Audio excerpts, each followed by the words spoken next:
ప్రతి మనిషి జీవితకాల గమనంలో ఎన్నో సంతోషాలను, వైరుధ్యాలను, విషాద ఘటనలను, మంచి చెడులను ఎదుర్కొంటారు. అయినా కాలం ఆగదు.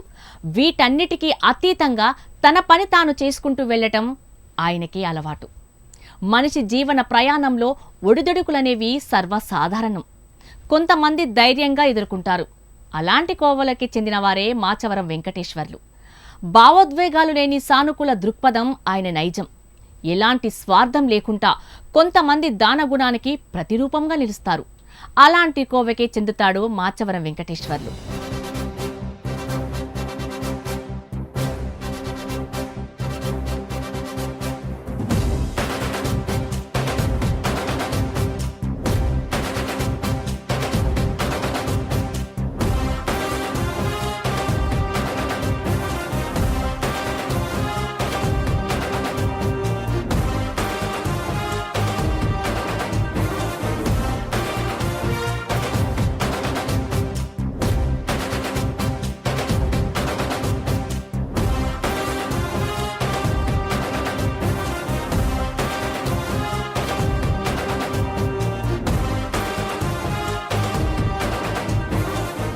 అందుకే ధనముంటే ధనవంతుడు అంటారు, దానం చేస్తే భగవంతుడు అంటారు.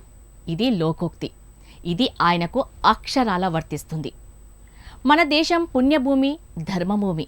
ప్రస్తుత పరిస్థితుల్లో ధర్మం 4 పాదాలలో నడుస్తుంది అంటే ఎందరో నిరుపేదలకు, అభాగ్యులకు ఎంతో కొంత సహాయం చేయడంలోనే ఉంది అనేది ఆయన నమ్మిన సిద్ధాంతం.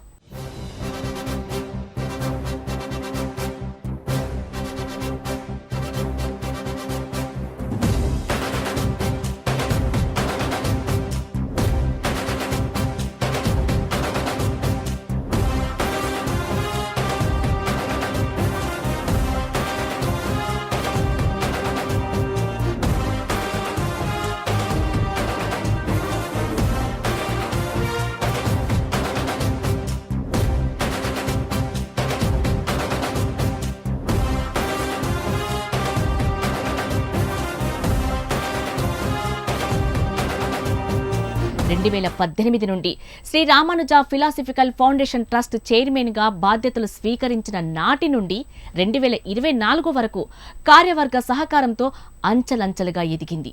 విద్య, ఉపాధి, ఆరోగ్యం వంటి అంశాలను ప్రతిపాదికగా తీసుకొని విద్యార్థులకు, వ్యాధిగ్రస్తులకు, ఏ ఆసరా లేని వృద్ధులకు వారు అందించిన చేయూత అమోఘం.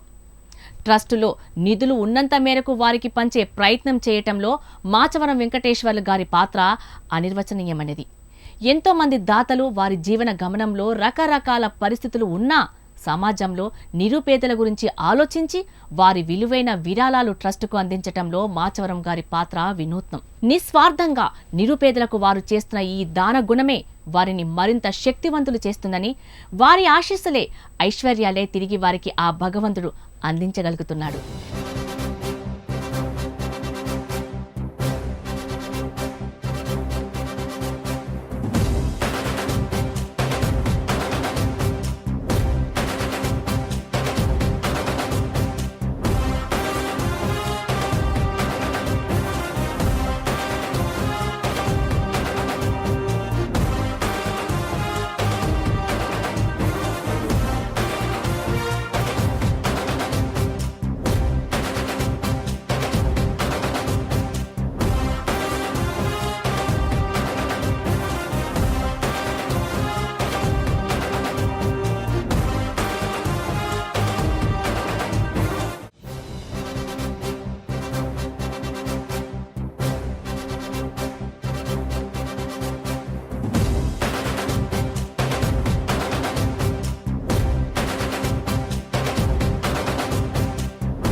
ఎన్నో అవరోధాలు, ఒడిదుడుకులు ఎదురైనా ఇప్పటికీ ఏదో ఒక కార్యక్రమంతో మన ముందుకు వస్తూనే ఉన్నాడు.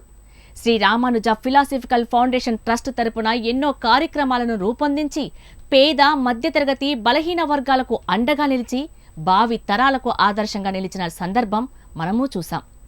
సాటి మనిషిని ఆదుకోవటంలోనే తరతరాలకు ఆ పుణ్యం లభిస్తుందనే విషయాన్ని బలంగా నమ్మిన వ్యక్తి.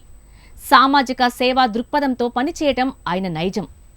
వారి జన్మదినం సందర్భంగా ఆ కలియుగ ప్రత్యక్ష దైవం వెంకటేశ్వర స్వామి కృపా కటాక్షాలు ఆశీస్సులు నిండుగా ఉండాలని మనమందరం కోరుకుందాం.